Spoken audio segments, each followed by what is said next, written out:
"Turn back. Now I can't control myself," said the giant widow. He followed her to the cabin. The cabin was a desolate fortress carved into the mountain's flank, exuding raw isolation, hardened grief, and a quiet, simmering fury. Nora stood over the stranger, a man of soft city hands she'd hauled from the blizzard's teeth. Her own hands, powerful enough to fell an oak, were impossibly gentle as she ground herbs for a poultice. This was a dangerous mercy, a foolish one. Her gaze flickered to the worn buckskin shirt hanging by the hearth. His shirt, the ghost of a life stolen by accident and the town's cruel whispers her long-buried reckoning. This newcomer was a spark thrown into a powder keg of memory.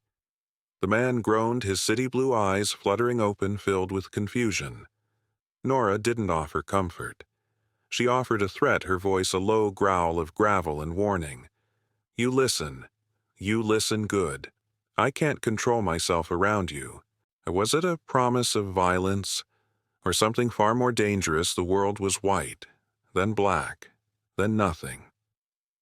Consciousness returned to Elias Vance in painful fractured shards. The first thing he knew was warmth, a deep penetrating heat that felt alien against the memory of ice clawing at his bones.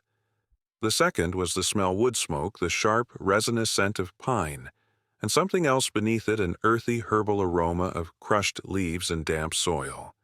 He was alive. The thought was a surprise, a fragile ember glowing in the frozen void of his mind. He forced his eyes open. The world resolved into a dim, fire-lit space of rough-hewn logs and dancing shadows, a fortress against the screaming wind. He could hear it now, the storm. He'd been lost in a living entity, howling outside, a white devil, trying to claw its way in. He was on a cot, buried under a mountain of heavy wool and fur that smelled of the wild. And then he saw her. She was a silhouette, at first standing by the stone hearth, her sheer size blocking out most of the fire's glow. A giantess from some forgotten folklore. When she turned, the firelight caught the planes of her face, revealing not a monster, but a woman carved from the wilderness itself. High cheekbones, a strong jaw, and a cascade of dark braided hair. Her eyes, fixed on the flames, held an ancient, unsettling sorrow. Elias, a man of maps and careful calculations of Latin names for flora, and the polite, structured world of Boston society, was now reduced to a shivering bundle of meat and bone. He tried to push himself up. A lance of pure agony shot up his leg, stealing his breath and sending a wave of blackness across his vision. "Don't move." The voice was low, deep, like stones grinding in a riverbed. She was beside him in an instant, her shadow falling over him. A firm, calloused hand pressed against his chest, not cruelly, but with an undeniable authority that pinned him to the cot. "Where?" He rasped, his throat a desert of its own. "Nowhere you know," she said, her gaze not on his face but on the crude splint bound tightly around his lower leg. "Your ankle is broken. The frost was starting to bite at your fingers. You're lucky to have them." He saw a small, intricately carved wooden bird on the mantelpiece, a stark contrast to the brutal functionality of the cabin. It was a flash of softness in a world of hard edges. A small hook of a question snagged in his mind: who would carve such a delicate thing in a place like this? She worked with a grim efficiency, her movements economical and sure. She stirred a dark, steaming poultice in a wooden bowl, the herbal scent intensifying. Elias watched her hands. They were large, scarred, powerful enough to snap a man's neck, yet they moved with a strange, practiced grace. "Who are you?" he managed. She finally met his gaze. Her eyes were the color of a stormy forest, and for a heart-stopping second he felt like a mouse being watched by a hawk. She looked away.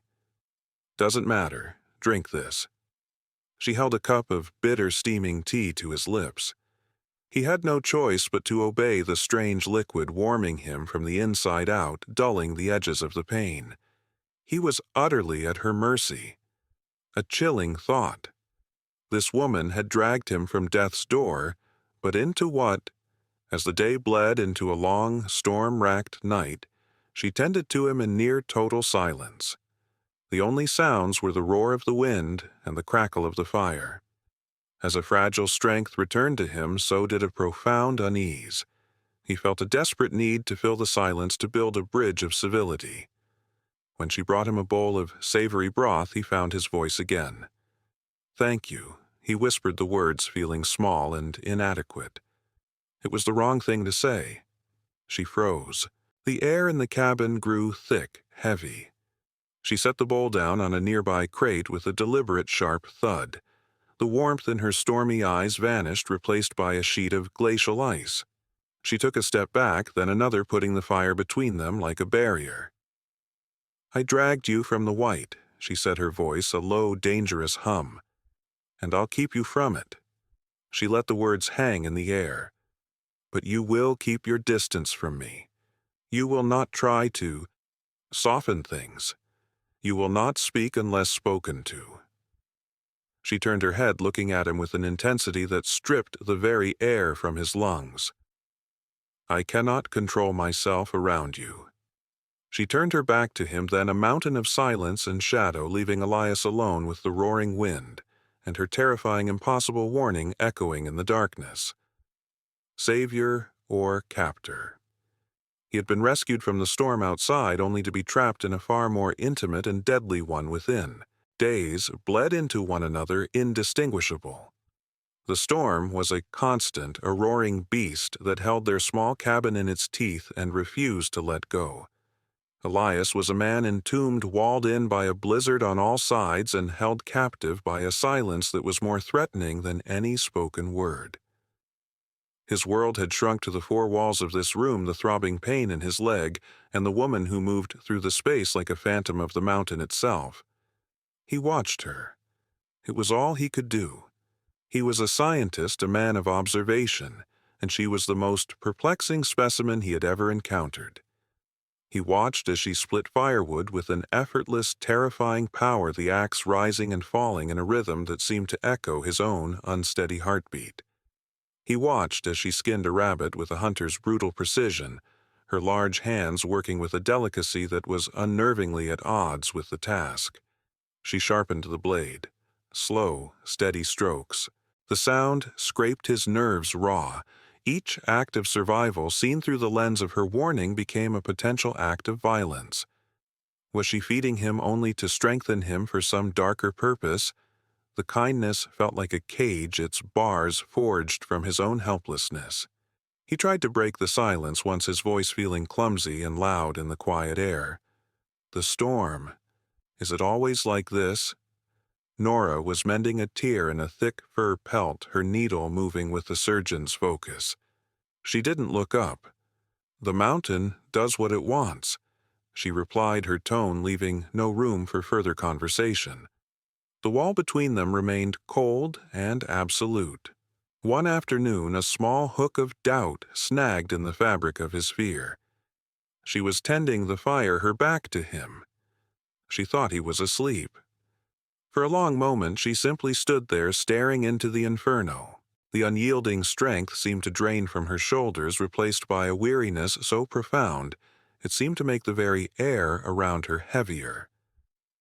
A deep, shuddering sigh escaped her lips, a sound of such complete and utter sorrow that it pierced Elias's heart. He saw not a predator but a prisoner shackled to a grief he couldn't begin to comprehend. The mystery of her deepened. The fear remained, but now it was layered with a confusing, unwelcome empathy. Later, while she was briefly outside checking a trapline near the cabin door, a desperate curiosity seized him. Ignoring the fire in his leg, he pushed himself up on one elbow. His fingers scrabbled at the dusty floor beneath his cot. They closed around something small, round and hard. He pulled it out. It was a smooth, dark river stone, polished by the touch of 1,000 small hands, small enough to fit perfectly in a child's pocket. A child, the thought sent a new series of tremors through him. The carved bird, the carefully mended man's shirt, And now this. This cabin wasn't just a hermit's refuge, it had been a home. The pain in his leg flared a sharp reminder of his dependency. Water, he croaked the word tasting of defeat. Nora entered kicking snow from her boots, her face a mask of detached reluctance. She brought the water, her movements stiff. As she knelt to hand it to him, her fingers brushed his. The contact was electric, a jolt of warmth of life. She recoiled as if she'd been struck by lightning, dropping the cup. Water splashed across the floorboards.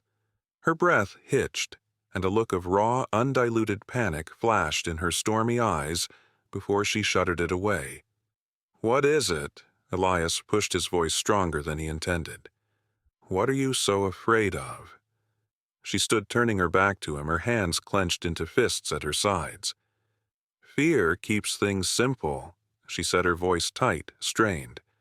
"Complications. They get people hurt."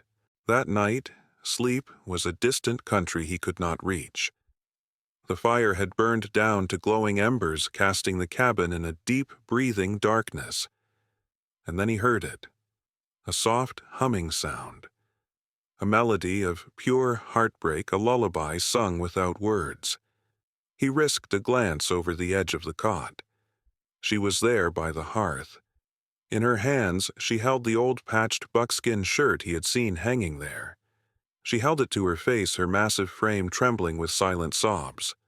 The humming was for the shirt, for the ghost who once wore it. Elias finally understood. Her warning, "I cannot control myself around you," wasn't about a threat she posed to him. It was about a pain inside her that he, for some unknown reason, was threatening to unleash. He wasn't her prisoner. He was the ghost that had come back to haunt her. The morning broke not with light, but with a subtle lessening of the darkness. The storm's demonic howl had softened to a mournful sigh. A fragile truce had been declared between the mountain and the sky, and inside the cabin another more profound shift was taking place. Elias watched Nora as she moved in the gray dawn, and he no longer saw a threat. The fear a cold snake coiled in his gut for days had been replaced by the dull, aching weight of empathy. He had seen her grief a raw and unguarded thing, and it had remade her in his eyes. She was not a monster. She was a mausoleum, a walking memorial to a love so great its absence had hollowed her out. He knew he had to break her rule. He had to cross the line she had drawn in the ashes of her hearth. She placed a bowl of warm porridge on the crate beside him. Her movements still clipped her face, still a stoic mask. But he saw the faint, bruised shadows under her eyes, the ghost of last night's tears. "You miss him," Elias said. It wasn't a question. It was a statement, soft and certain. Nora froze her back to him. Her broad shoulders went rigid. "You were told not to speak of it." The words were ice, but the edge was brittle. "I know what it is to be a ghost in your own life," he continued, pushing past her defense. He spoke to her back, to the rigid set of her spine. "In Boston, I have a name, a home, a future all neatly arranged for me. A marriage to a woman I do not love to secure a business I do not want. I am an ornament, seen but not known." He let out a dry, humorless breath. "I came out here to these wild places to feel real, even if it was just for a little while, even if it killed me." The silence that followed was different.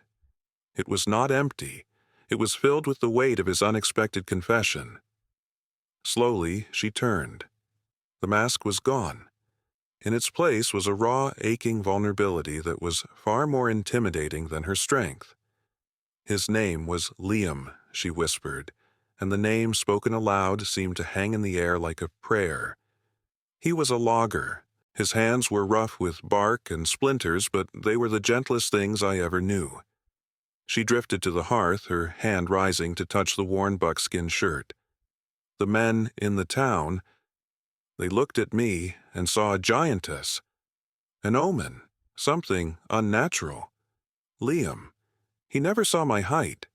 He just saw me." Her voice gathered strength, fueled by the river of memory. "We built this cabin with our own 4 hands. He carved that bird for me the first winter, said it was to remind me of spring. He said my strength was a gift from the mountain, that I was as solid and true as the earth itself. And I believed him." Her gaze dropped to the floor. The next words came out ragged, torn from the deepest part of her. "When the log broke, when he was gone, they didn't see my grief. They saw a curse. The giant of the mountain had claimed her sacrifice, they whispered. They were afraid of me, so they left me here to be buried by my own sorrow." Elias felt his own throat tighten. He finally understood. "That's why you warned me," he said, the pieces clicking into place. "Because of him." She looked at him then, and her stormy eyes were flooded with a terrible, beautiful honesty. "You have his quiet," she confessed, her voice cracking. "You watch things. You see things. The other men, they just talk. When you looked at me, when you thanked me, it was like hearing an echo in an empty house. The grief. It's a storm inside me, Elias, just like the one out there, and I cannot control it. I was afraid it would break me, that it would break you." The truth was out, a fragile, wounded thing lying between them. The mystery was gone, replaced by a shared understanding of loss and loneliness that was both a comfort and an agony. He was no longer a ghost of her past. He was a witness to her pain. As if on cue, a single, brilliant ray of sunlight pierced through the cabin's grimy window, cutting through the gloom and illuminating the swirling dust motes like 1,000 tiny stars. The storm had broken. The physical prison was gone, just as the emotional one had been unlocked. Elias reached out his hand, covering hers where it rested on the cot. Her skin was warm, calloused, alive. She did not pull away. A silent message passed between them of gratitude, of acceptance of a new and fragile beginning. And in that profound sunlit silence, they heard it. A sound from the world beyond their mountain, faint but sharp and clear, the bark of a dog. Then another. Someone was coming. The world they had escaped was climbing the mountain to find them. The baying of the dogs was a death knell for the quiet world they had just begun to build. The sunlight, which had been a promise, now felt like a spotlight exposing them. Elias saw the transformation in Nora instantly. The soft vulnerability in her eyes hardened into flint. The gentle lines of her face drew taut, becoming a mask of cold, primal defense. She rose to her full, intimidating height, her body a living shield between him and the door. The grieving woman was gone. The giant of the mountain was back. But now Elias understood her. 3 figures emerged from the snow-laden pines at the edge of the clearing, their forms dark against the brilliant white. They were rough men, wrapped in thick wool, and suspicion their faces chapped red by the wind. A man with a cruel, pinched face held the leashes of 2 snarling hounds. Elias recognized him from Nora's story. This was Jed. Nora Jed's voice was a whip crack in the clean mountain air, laced with a smug, self-righteous authority. "We know you're in there. Word is you've got a city man holed up. Send him out now. We've come to bring him back to civilization." Nora's voice was a low rumble, the sound of an avalanche waiting to happen. "He is under my roof. You are trespassing. Leave." "I'm hurt, but I'm fine," Elias called from the cot, his voice weaker than he'd hoped. "She saved my life." Jed let out a sneering laugh. "Hear that, boys? The witch has taught her little bird to sing her tune." He took a step closer to the cabin, his eyes, small and mean, fixed on Nora. "We know what you are. Always did. Liam would still be here if it wasn't for the bad luck you carry. Should have been you, buried under that timber, you unnatural thing." The words were stones, thrown with the intent to wound. Elias saw Nora flinch, a barely perceptible tremor running through her powerful frame. her hands resting at her sides slowly, deliberately clenched into fists, the knuckles turning white. She was holding the storm inside the one she had warned him about, and it was taking every ounce of her will not to let it break. He felt a surge of rage on her behalf, so fierce and protective it shocked him. One of Jed's companions, a burly man with a vacant expression, grew bold. "Enough of this. I'm going in to see for myself." He started for the door, intending to shove Nora aside. It was the last mistake he would make. Nora moved. It was not the clumsy thrashing of rage. It was a blur of pure instinctual power, as swift and undeniable as a lightning strike. She didn't strike him. She simply caught the man's outstretched arm, her fingers wrapping around his wrist like a band of iron. The man's forward momentum stopped dead.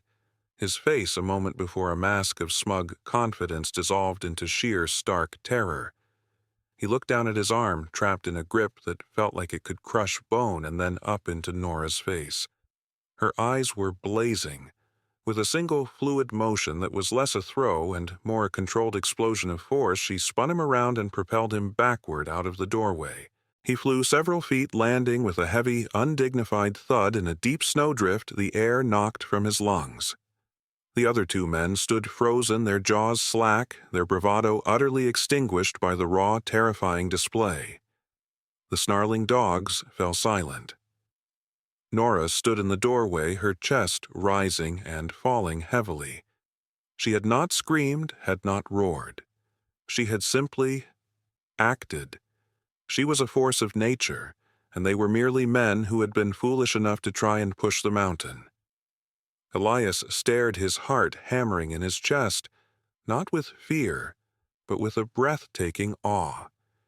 He had seen the town's cruelty cloaked in whispers and false piety. Now he had seen her defense, honest, direct, and absolute. He knew which was the truer evil. Jed finally found his voice sputtering as he scrambled backward, pulling his companion from the snow. His face was pale, his eyes wide with a new, healthy fear. He pointed a trembling, accusing finger. "You'll hang for this, witch," he shrieked, his voice cracking. "This proves it. You're a monster. We're getting the sheriff. We'll come back with the whole town. We'll burn this cursed cabin to the ground with you still inside." He and the last man dragged their dazed friend away, retreating into the woods, their venomous threat left to poison the quiet air.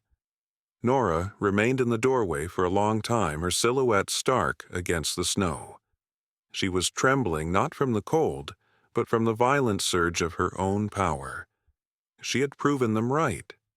In their eyes, and perhaps in her own, she had finally become the monster they always said she was. The war was no longer a thing of memory and whispers. It was here, and they had just lost the first battle.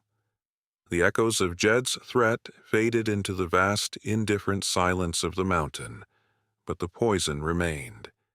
It seeped into the warm air of the cabin, chilling it, turning their sanctuary back into a cage. The war was coming. Not a war of storms and survival, but of men and their hatred. Nora stood by the hearth, her back to Elias, but it was not the same defensive posture as before. This was the stillness of defeat.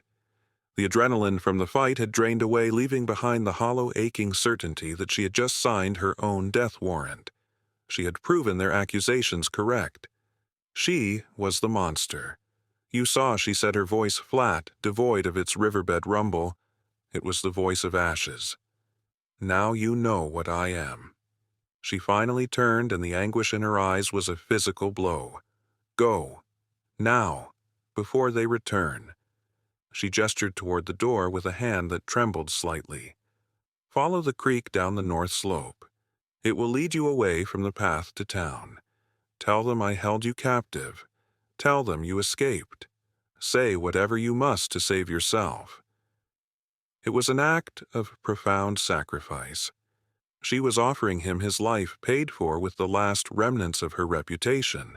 Elias looked at her, at this magnificent wounded creature, offering to sacrifice herself for the very man she had feared would shatter her. He looked at his own splinted leg, a testament to her care. He thought of the cold, judgmental faces in Boston of the life he had fled. That was a prison of polite smiles and silent contempt. This was something else entirely.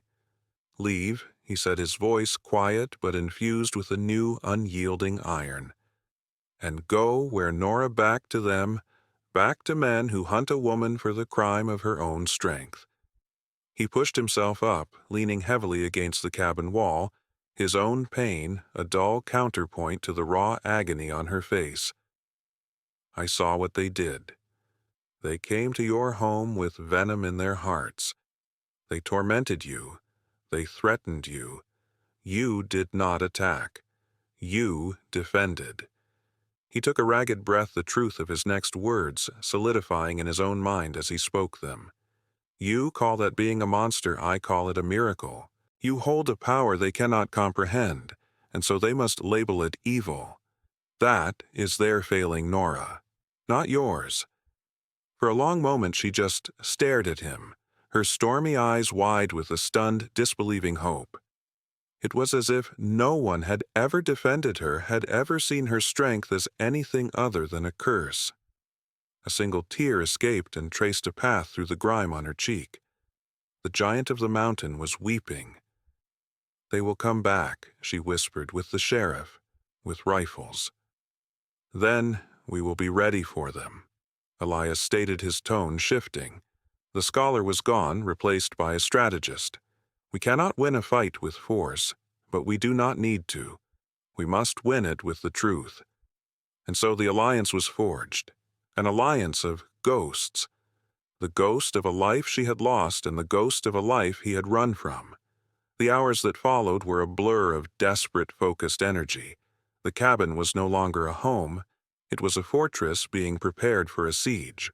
He, the man of the mind, and she, the woman of the mountain, became a single, functioning unit. Propped against the wall with his splinted leg, Elias directed their defense with a clear, logical precision. "The windows barred. The shutters are thick oak," she answered, her voice regaining its strength. "The path they will take narrow. Treacherous if you don't know it. There is a cluster of loose rock on the cliff face just above the final approach. Show me," he commanded. She helped him to the door, and for a moment they stood there together surveying their small kingdom. He saw the potential deadfall. She spoke of a precarious perch of stone and gravity. A dangerous, desperate advantage. As they worked, a new intimacy grew between them, born not of softness, but of shared purpose. She redressed his wound, her large, capable hands now feeling not alien but familiar and comforting. He saw the fine, intricate lines on her palms, a map of a life of hard work and quiet sorrow. Their eyes met over the clean linen, and this time no one looked away.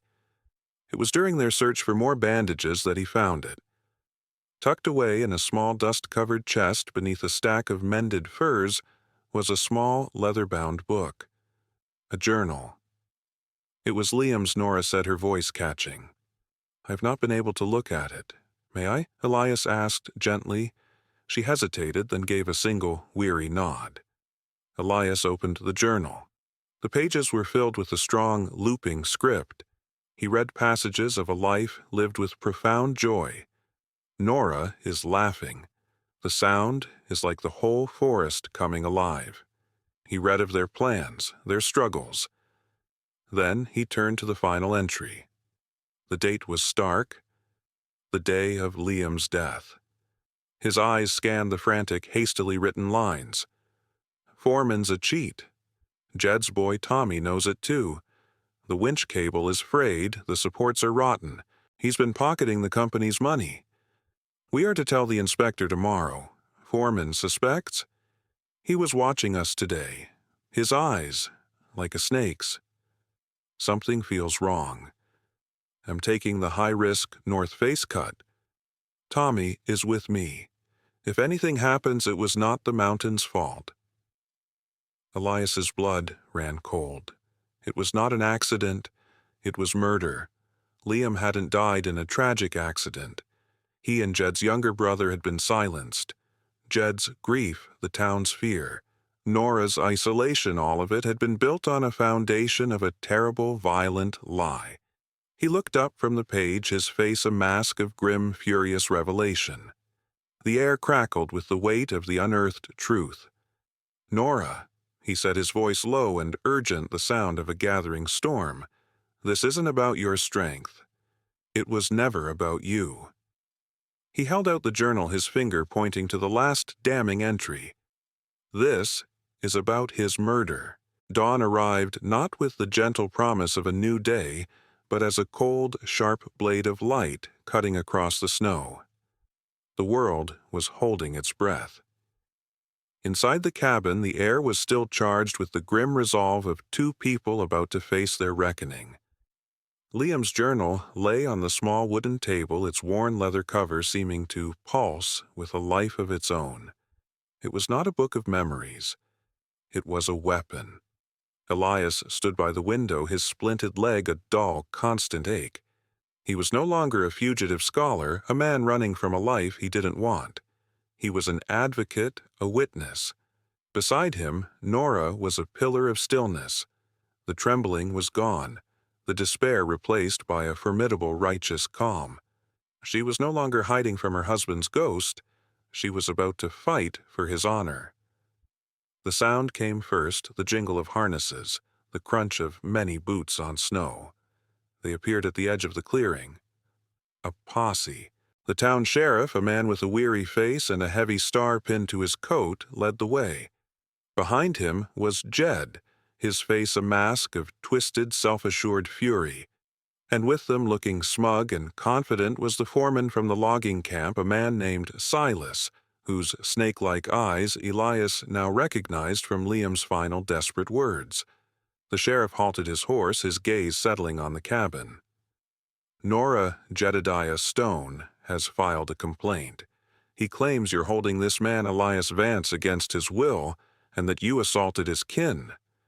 I'm here to take you in peacefully." The word peacefully was a lie, and everyone knew it. Before Nora could speak, Elias moved hobbling out into the cold, bright morning with the aid of a makeshift crutch. Nora was right behind him, her presence a silent, powerful statement at his back. Sheriff Elias began, his voice clear and carrying in the crisp air. "My name is Elias Vance. I am here of my own free will. This woman, Nora, saved my life." He calmly recounted the events, Jed's trespass, his threats, the unprovoked aggression. He painted a picture not of a monster's rage, but of a homeowner's desperate self-defense. Jed exploded. "He's lying. The witch has twisted his mind. She's a beast. I tell you, a curse on this whole mountain. The only curse on this mountain." Jedediah, Elias countered, his voice dropping, taking on a sudden, lethal edge, "is a lie." He held up the journal. "This is not about an assault, Sheriff. It's not about kidnapping. It is about a crime that has allowed hatred to fester in this valley for 2 long years. It's about the murder of Liam and Thomas Stone." A stunned silence fell over the posse. Jed's face went slack, his rage dissolving into disbelief. The foreman, Silas, flinched, as if struck, his hand moving subtly toward the pistol at his hip. Elias's voice rang out, reading the final damning entry from the journal. He read of the faulty equipment of the foreman's theft of the plan to silence the 2 men who knew the truth. Each word was a hammer blow, shattering the foundation of lies the town had built around Nora. When he finished, the silence was absolute. Jed stared, his face crumbling as the terrible truth washed over him. His brother hadn't been killed by a curse. He'd been murdered. And the woman he had spent 2 years tormenting, the woman he had just tried to have arrested, was the widow of the man who had died trying to save his brother's life. A choked animal sound of pure agony escaped his throat. It was Silas who broke the spell. Exposed, panicked, he drew his gun. Lies, all of it. A dead man's scribbles, he screamed, swinging the pistol toward Elias. He never fired. Nora moved with the speed of a striking cougar. She lunged forward, not at Silas, but at a heavy half-cut log lying near the woodpile. With a single explosive grunt of effort, she heaved it end over end. It crashed onto the ground directly in Silas's path, tripping him. He went down hard, his shot firing harmlessly into the sky. Before he could recover, Jed, with a roar of pure, heartbroken fury, launched himself at the fallen foreman, his fists flying, screaming his dead brother's name. The posse, their loyalties shattered and reformed in an instant, surged forward to pull him off and secure the struggling, guilty man. Justice, raw and violent, had finally come to the mountain. Later, after the posse had departed with their true prisoner, after Jed had offered a broken, tearful apology, a profound quiet settled over the clearing. The war was over. Nora and Elias stood in the afternoon sun, the snow melting around them. "They will leave us alone now," she said, her voice soft. "Is that what you want?" Elias asked, turning to her. "To be left alone." She looked at him, and for the first time a slow, genuine smile reached her stormy eyes, chasing away the last of the shadows. It was like watching the sun break through the clouds after a long, hard winter. "No," she said. "Not anymore." He reached out and took her large, scarred hand. His own felt small in her grasp, but it was a perfect fit. He was not going back to Boston. He was not a ghost, and she was not a monster. The cabin behind them was no longer a fortress or a cage. It was simply home.